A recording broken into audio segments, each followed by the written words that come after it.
radhës të podcastit të Miftinisë së Tetovës, reflektimet Ramazanit, 29 ditë, 29 mesazhe. Muaji i Ramazanit nuk ndikon vetëm në aspektin fizik të njeriut, ndikon edhe në aspektin shpirtëror, e sidomos në aspektin psikologjik. Andaj sot do të trajtojmë një temë të veçantë që ka të bëjë me psikologjinë e agjeruesit, po edhe besimtarit në përgjithësi.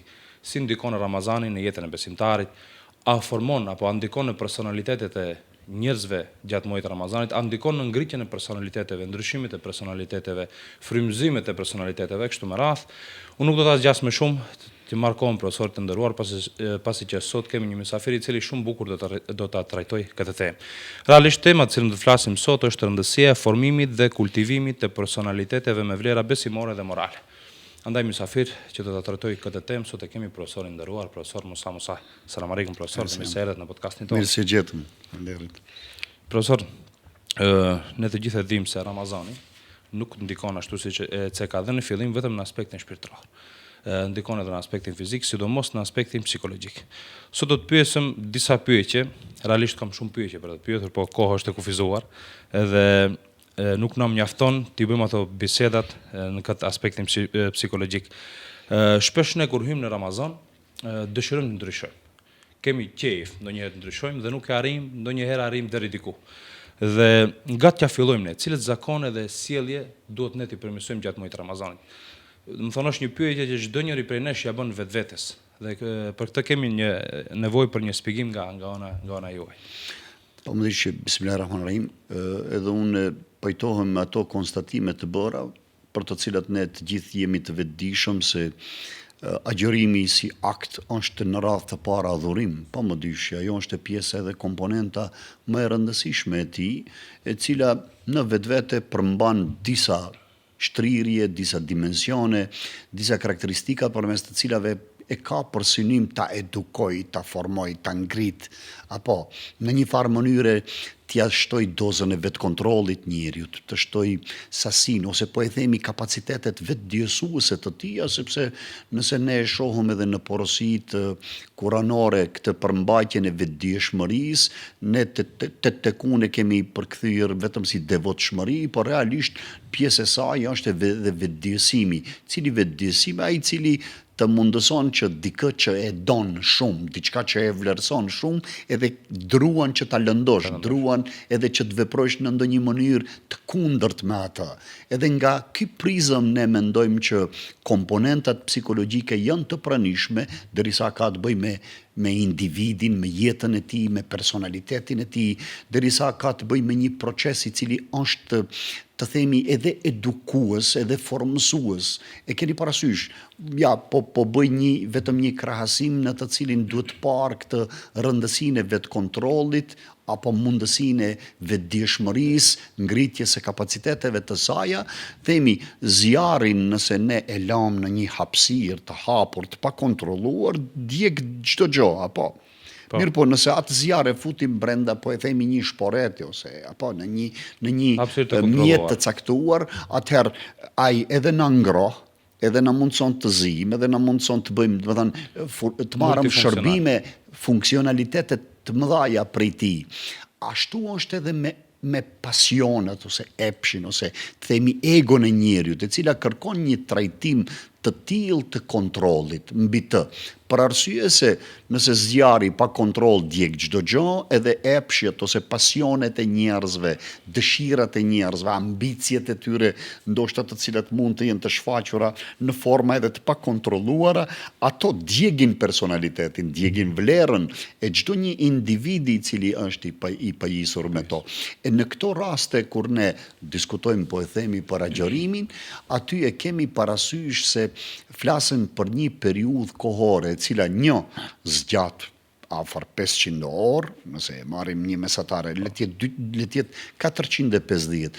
Edhe flasëm për një adhurim, një praktik fetare, apo e cila çdo vit përsëritet.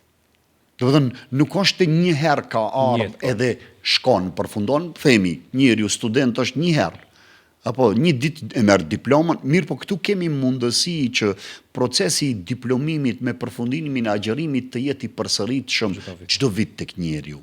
Dhe ky aspekt është ajo simbolika për të cilën ne gjithmonë jemi orientuar se ta krahasojmë si një stinë e begatshme shpirtërore muajin e Ramazanit, për vetë faktin që brenda tij do të thotë shtohen vlera, ashtu në pranverë, nëse flasëm për botën bimore, natyrën, botanikën, do të thonë aty ka një gjallëri të jashtëzakonshme, apo ka një ripërtrirje, një rigjenerim i krejt asaj që gjatë dimrit mund të jetë tharë, mund të jetë kalbur, mund të jetë zhdukur në sytë tonë, por realisht ajo tregon se aty është. Edhe këto momente, iftari, syfyri, apo takimet, teravit, ligjeratat, ndoshta bashkëpunimet me njerëzit, takimet me njerëzit, për mendimin tim vetëm fitojnë një dimension të ri, jo se nuk ekzistojnë edhe gjatë vitit ose brenda vitit. Mirë po, në Ramazan është ajo pjesa e këtij gjallërimi fetar, pjesa e kësaj mundësisë që njeriu të jetë i vetëdijshëm se edhe si organizëm, por edhe si gjendje psiqike, gjendje shëndetit mendor të tij, apo mund të përfitoj vitalitet të jashtëzakonshëm, mund të bëhet shumë më rezilient. Do të thonë, çfarë do të thotë rezilient? Të jetë më i rezistueshëm ndaj stresuarsve ose stresorëve të ndryshëm, atyre gjendjeve anksioze, gjendjeve neurotike, të cilat mund të shfaqen në jetën e njeriut, zemrimi, pikëllimi, dëshpërimi, apo janë krejt këto ndjesi ose përjetime ose përvoja individuale që në suazat e kësaj ne mendojmë që agjërimi me të vërtet ka shumë komponenta të fuqishme brenda tij. Jo rastësisht të quhen edhe pranverë e shpirtit. Eksakt, çdo shumë e drejtë. rigjenerohet, çdo gjë Eksakt, pa më dyshje në këtë drejtim. Është një sfidë për çdo njeri që ta ketë një balancë midis zemrës dhe mendjes. Më thonë, si ta përgatisim ne zemrën dhe mendjen për Ramazan? Si ti balancojmë? Ja, kjo është ajo pjesa që ne mendojmë se tërë jetën e njeriu është i shoqëruar nga këto dy. Madje në të filozofitë e vjetra Platoni përmendet se thotë njeriu është i udhëhequr nga një karrocë të cilës i prin dikuaj. Do të thënë, te njëra vendon këtë që ne themi zemrën, shpirtin, vlerat, ndërsa te njëra vendon vetëm racion, atë që është logjike, pastër, keni parasysh. E në suazat të kësaj, për atë arsye ne themi që vetkontrolli, i cili ka një dozë të vetëdijshmërisë të lartë, aty njeriu, sepse edhe në vetvete intuita nuk mund të ndodhë aksidentale, duhet të jetë e një përvoje të caktuar, një formimi, një kualiteti të cilin njeriu e ka kultivuar ndër vite, dhe ajo mundëson që ato shtrirjet, kapacitetet e një potenciali me të cilin njeriu është i pajisur të zgjerohet ai. Jo të ngjelje identik i njëjtë, apo çdo vit i njëjtë. Eksakt. Në këtë mënyrë po themi ne se çdo herë njeriu ka diçka që t'i jep. Spaku, nëse nuk mundemi në tërësi të trajtojmë, po e themi vetit ose tiparet e personalitetit ton, dhe një karakteristik, po edhe pse jo, edhe veset të caktuara. Njeriu mund të planifikoj këtë vit po e shmangi vetëm një ves. Asë që tjetër, le tjetë preokupim. Apo nëse unë kam një vlerësim nga miqtë e mi, nga ata të cilët më vlerësojnë edhe e kanë përmendur se do kishte qenë mirë, për shembull një ves i këtill të jetë i korrigjuar, i përmirësuar, atëherë njeriu ka, do të thotë, edhe ambicia është shumë e fuqishme, po edhe synimi, do të thënë ajo pika ku dua unë të arrij, është shumë afër meje përmes të cilës unë do kultivoj atë vlerën, do kultivoj kontrollin, do kultivoj kushtimisht po e them një lloj përgjegjësie më të lartë, më të madhe sa i përket mundësisë që të korrigjohemi, për arsye se njerëzit kanë mangësitë dhe si i tillë është i krijuar ai. Mirë po, nëse unë në investimet e mia të përgatitjes, po e themi psiqike, mendore, shpirtërore, të cilën e pajisin në vetvete brenda personalitetit tim, mendoj se do kem edhe një motiv shumë të lartë, apo do jemi motivuar dhe i inspiruar që çdo ditë në këtë drejtim të mund të investoj dhe të përmirësoj gjërat e caktuara. Qoftë edhe një ves, domethënë ta largojmë është arritje, se lufta më e madhe është me vetveten. Pa më dyshje, madje paksimi i të keqes është në vetvete shtimi i mirës.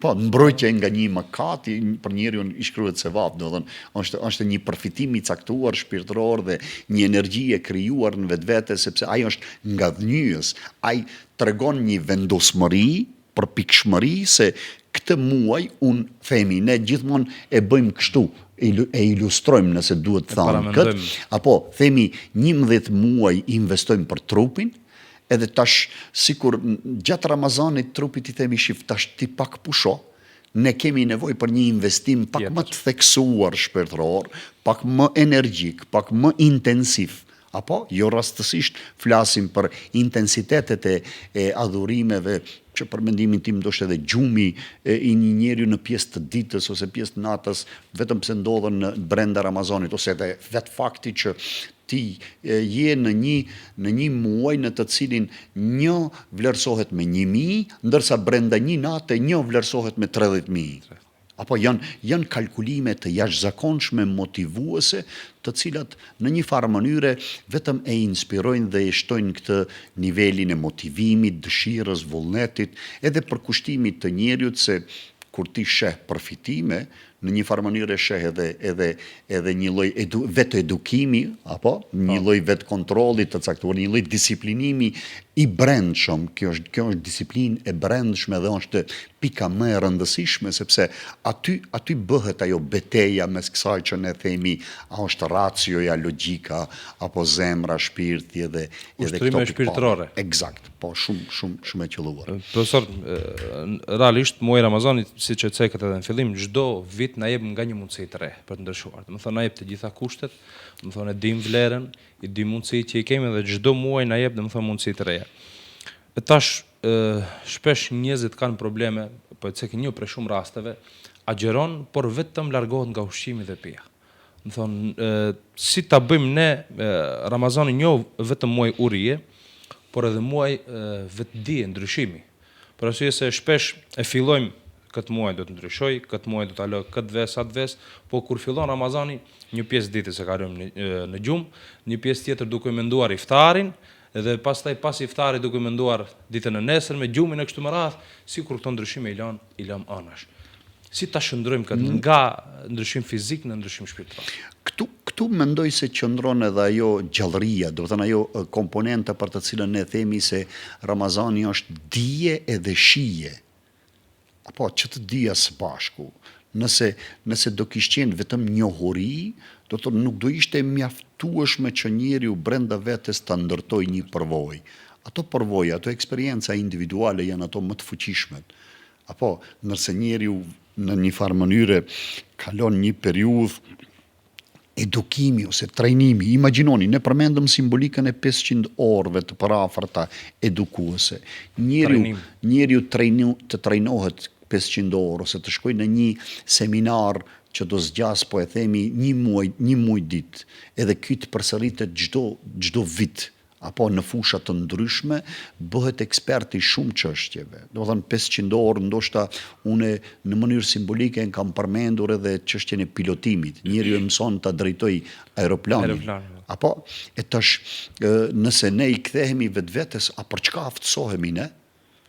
Do të thënë ajo pjesa, eksakt, ajo pjesa që nëse është pilotimi çështje e kontrollit të një mjeti, apo mund të jetë aeroplani, mund të jetë treni, mund të jetë vetura, atëherë njeriu duhet ta gjejë këtë energji, apo ose po e themi këtë përjetim shpirtëror, këtë eksperiencë fetare të fuqishme brenda vetes, përmes të cilës i rritet edhe i shtohet vitaliteti i tij shpirtëror, i shtohet kapaciteti i tij mendor, apo ka dimensione krejtësisht të reja të përvojave të cilat më parë nuk i ka kaluar si të tilla, dhe në këtë rrafsh kjo është ajo që i shton në vlerë.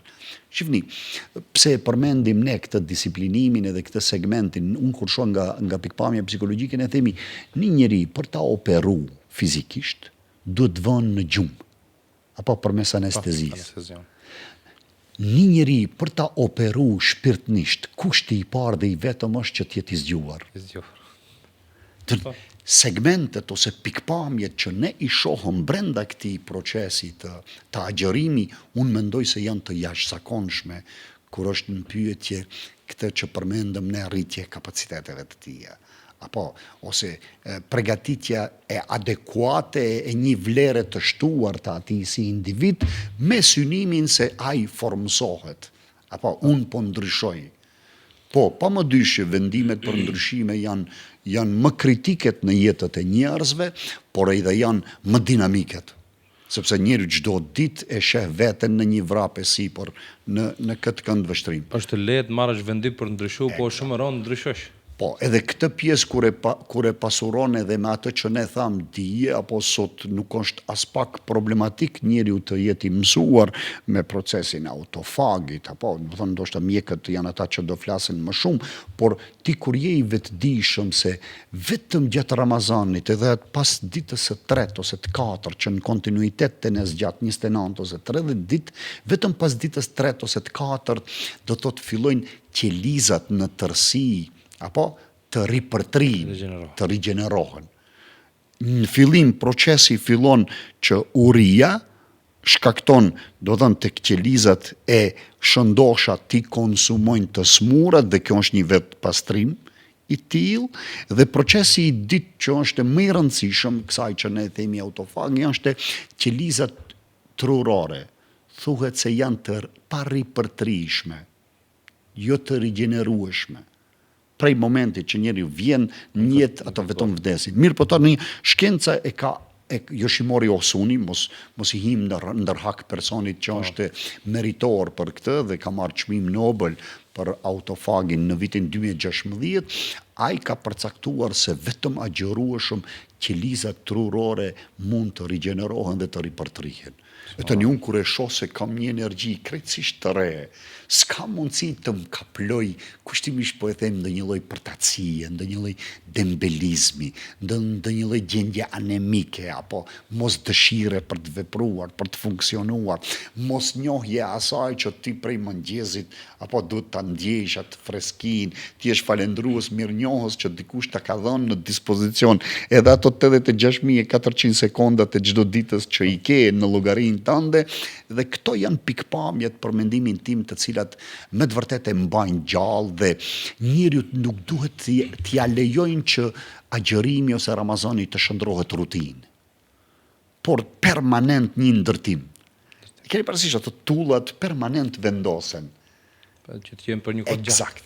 Aty qëndron ndoshta. Kjo është një porosi se ne zakonisht muajin e Ramazanit i paksojmë punët, na paksot vullneti për punë, energjia, realisht do të jetë e kundërta. Gjithsesi. Nëse kjo jep efekt kundër, përtatësi e kështu me radhë, më thonë nuk e ndjejmë atë freskinë apo atë gjallërinë e Ramazanit. Sepse shifni, unë mendoj se dikush për shembull pyet edhe në kuptimin themi shkencor, material, thonë çka fiton Zoti me atë që neve na bën të jemi të dobët. Apo të uritur, të etur, pa forcë, pa fuqi. Shifni, ndonjëherë në pafuqinë fizike qëndron fuqia shpirtërore. Dhe unë shpeshherë përmendi shembullin me foshnjën, apo bebe. Një foshnjë që është 4 muajshe, 7 muajshe, a ka fuqi, pushtet, të thote në mëngjes, krejtve të ndaj detyrat, bab ti këtë bëne, mami ti bëne këtë, gjysh ti këtë, vlla ti, se presën prej ti. Mirë po, sa i dobëto, sa i pa fuqi shumë është, një e qarë e ti në krejt në kam. Këtu është pikpamja, se Zoti thot, apo edhe në momentin që ti mendon se fizikisht ose materialisht, apo si trup, si fizikus je në vijën më të dobët, ne ta kemi mundësuar që ajo lutja e dalë në atë moment, ose ai durimi i theksuar në sprovë në atë moment, ose ndonjë formë tjetër e mënyrës me të cilën njeriu mund të jetë i provuar, i sprovuar, ajo jep vlerë të jashtëzakonshme. Kësaj çështje. Faleminderit. Profesor, çfarë rëndësie ka për shembull Ramazani? Ne dimë se shumë ndodhi të mëdha, po shumë personalitete të mëdha janë formuar gjatë muajit Ramazani, në historinë islame po flasim. Çfarë rëndësie ka Ramazani në ngritjen e një personaliteti, ta themi ashtu, me vlera morale fillimisht, po edhe me vlera, domethënë, besimore, fetare? Pajtoheni, kultivimi i individit, jo rastësisht ne thamë që këtë e lidhim me individin dhe agjërimi është tamam një akt në radhë të parë individual, personal, apo do të thënë që jam unë agjërueshëm, askush nuk më sheh përpos krijuesit. Dhe në forma të tjera mund ta kamufloj. Është çështje individuale, është çështje personale. Mirë po, ajo çfarë është e rëndësishme është që njeriu të mund ta vërejë se ky investim Dhe kjo gjendje e kultivimit tant, do të thënë, sikur agjerimi të thotë, unë jam duke të ndërtuar, duke të formësuar, duke të dhënë një trajt, një orientim, një kahje. Edhe në suazat të kësaj ti e sheh rëndësinë. E njëjta është sikur një familje që thotë se ne kemi vendos ta kultivojmë një Ebu Hanife, një Gazali. Është vendim shumë me vlerë. Ose një familje që vendos të ndërtoj një shtëpi, as pak nuk e kanë telash të konsultohen me 20-30 persona. Për çdo një detaj, eksterieri, interieri, kjo, ajo, ngjyrat, këto, pllakat, prej gjithëve marrim mendim. Atëherë, nëse është në pyetje formimi i një individu, ose formimi i një personaliteti, të themi, të fëmijëve tanë, apo të gjeneratave të reja që vinë. Atëherë, çdo një përqendrim i joni për të kultivu, për të dhënë kontribut në formimin e tij, madje edhe mos ngurojmë që të konsultohemi me të gjithë ata të cilët ne i shohëm të arsyeshëm edhe të mundshëm, të cilët do të kishin kontribuar në multidimensionalitetin, në shtrirjet e tija, si kapacitete dhe si potenciale. Kjo është pika më e lartë e një shoqërie, në të cilën ata mund të pozicionohen. Sepse po që ka sakrificë, po që ka, do të thonë mund, po që mirë, po ne çfarë themi? Çdo një send e krijuar në këtë botë që veten e sakrifikon për diçka më të madhe, i rritet vlera asaj. Apo? Dhe unë preferoj në këto situata ti konkretizoj çështjet. Të them që nëse pambuku e sakrifikon veten për t'u bë pi, apo? Po. Ja ka shtu vlerën vetvetes. Nëse peni e sakrifikon veten për t'u bë shtof, më i vlefshëm është si shtof se sa si pe. Nëse shtofi është shndru në këmish, nëse shtofi është shndru në, po e them, në kostum, apo e ka 10 fishu, e ka 100 fishu vlerën e tij. Çdo sakrificë është vlerë. Çimento janë thes, çimento mund të jetë 10 euro, po supozoj, nuk jam i thirrur ndosha. Mirë po, 1 metër kub ose e betonit është 100 e sa. Apo do thotë çimentoja e sakrifikuar për beton është më e vlefshme. Betoni i sakrifikuar për mur është më i vlefshëm. Muri i sakrifikuar për ndërtesë është edhe më i vlefshëm. Nëse muri është, po e themi, 100 ose 300 metra katror i një banesa është sot 2000 ose varësisht prej pozicionit, apo flasëm për këtë segment. E njëjta është një individ që sakrifikon për familjen, realisht ka shtuar në vlerë. Një familje që sakrifikon për shoqërinë, ka shtuar në vlerë. Një shoqëri që sakrifikon për umet, këtë gjendjen e që themi, apo e umetit profetit Muhammed al-Islam, do të është vlerë e shtuar pa më dyshje. E gjithë kësaj përpjekje që bëhet në relacion. E këto ne mendojmë se si të tilla në shije, në ngjyrë, në pikpamje, me të vërtet në Ramazan merren vendime të rëndësishme të këtyre, të themi, transformimeve. Ne transformimin fizik nuk e dirigjojmë dhe ai ndodhen si organizëm, apo në tërësi. Paramendoni, ne jemi të vetëdijshëm që brenda 28 ditëve do të thonë ndryshon çdo gjë brenda likurës, po e marr vetëm si simbolik, ndërsa gjurmët e gishtërive nuk ndryshojnë. Do të thonë, këto janë ato pikpamjet për të cilat them se nëse ne jemi të vetëdijshëm për një situatë e cila ka të bëjë me botën fizike tonën, atëherë muaji Ramazanit është një mundësi e jashtëzakonshme që edhe në vlerat shpirtërore, edhe në vlerat besimore, apo sepse besimi në Zot si vlerë, kur ne e marrim, është ajo që jep energjinë kryesore. Unë shpeshherë në ligjërat ndonjëherë them se paramendoni nëse njerëzve do ju kishim dhënë gjitha pajisjet elektronike të Samsungut, modelet më të mira, duke filluar lavatriçe, televizor, fshisa, duke ti çfarë nuk ka, mund të jenë telefonata, gjithë krejt. Edhe ti ua jep njerëzve, edhe vetëm ua merr energjinë elektrike. Çfarë mund të bëjnë ato? Përveç plastik, përveç metal, asgjë nuk është, sepse nuk e ka funksionin.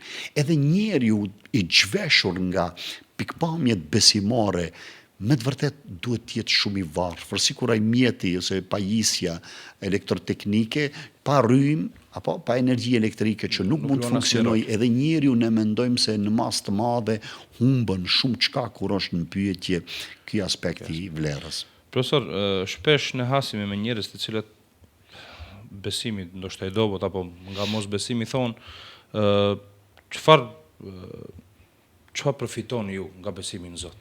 Në këtë kohë të sfidave, në këtë kohë të bashkëkohësisë ku ka sfida, njeriu ka gajle derte të ndryshme, çfarë përfitoni thotë ju nga besimi në Zot?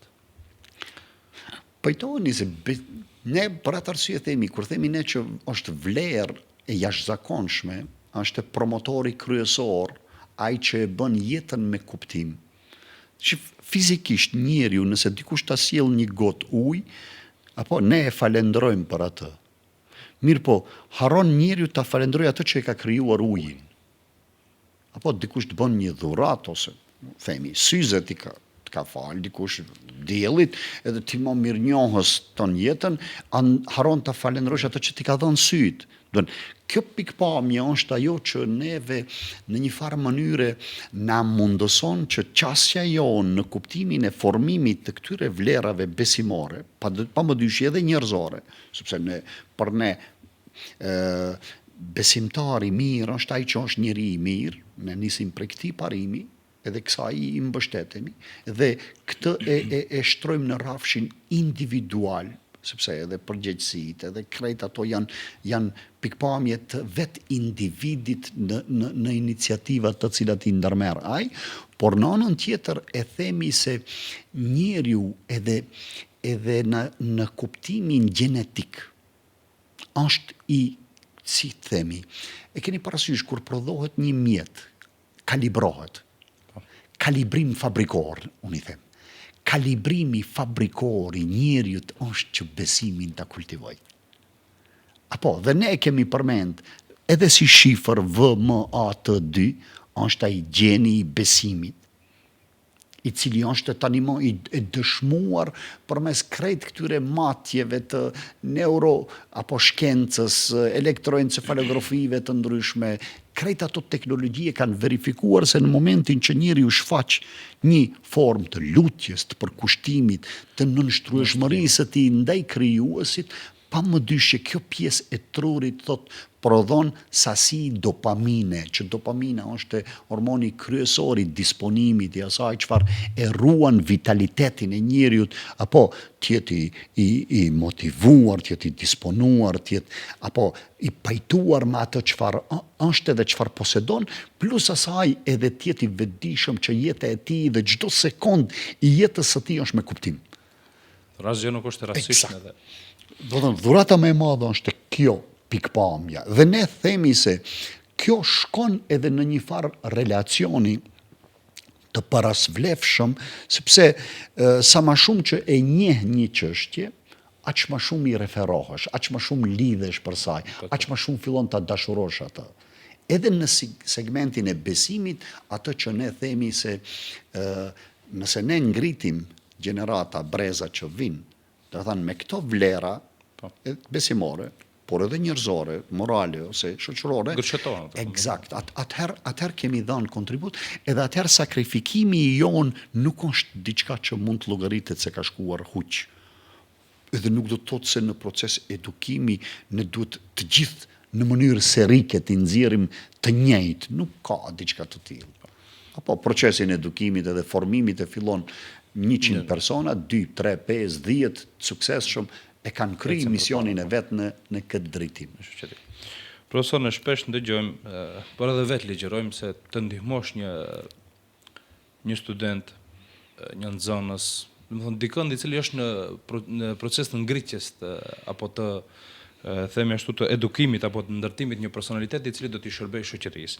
Çfarë përfiton një familje e cila e mbështet apo themi e financon edukimin, ngritjen e një antarit vet apo qoftë edhe dikujt tjetër? Çfarë përfiton ai familje? Shihni, do të thënë përsëri i themi se këtë vlerë në mas të madhe e shton kjo komponenta e besimit edhe komponenta e kauzës.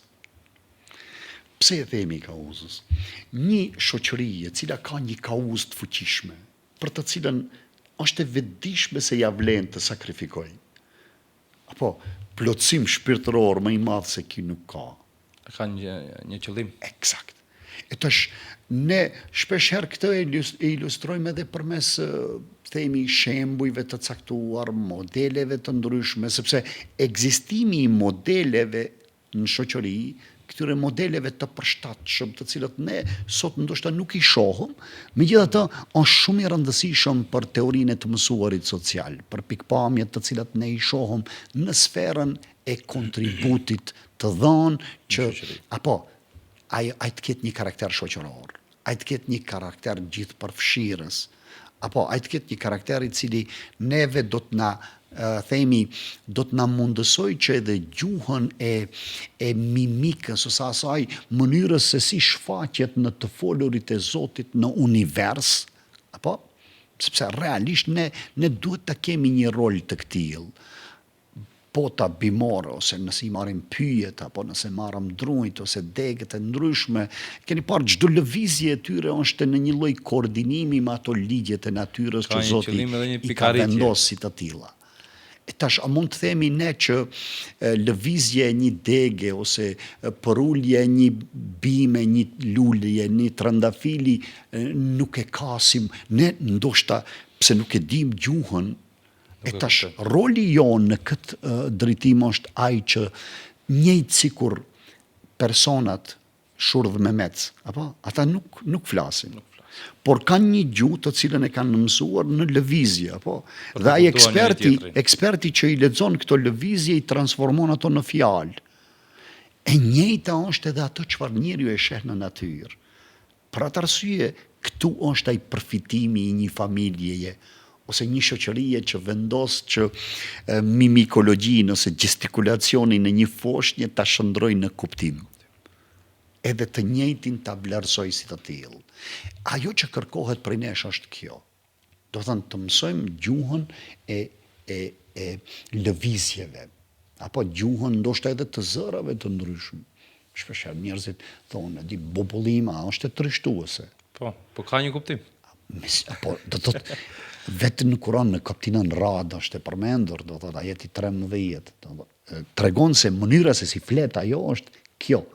Edhe tek ligjëruesit, i keni pa, dikush preferon stilin e të folurit me zot lartë, dikush preferon qetë. Do thënë, këto janë ato mënyra se si në natyrë neve na janë dhënë këto shembuj, dhe më tani akoma të shtrohen dilema se çfarë mund të jenë përfitimet ose në çka mund të jetë e vendosur dobia e një familjeje.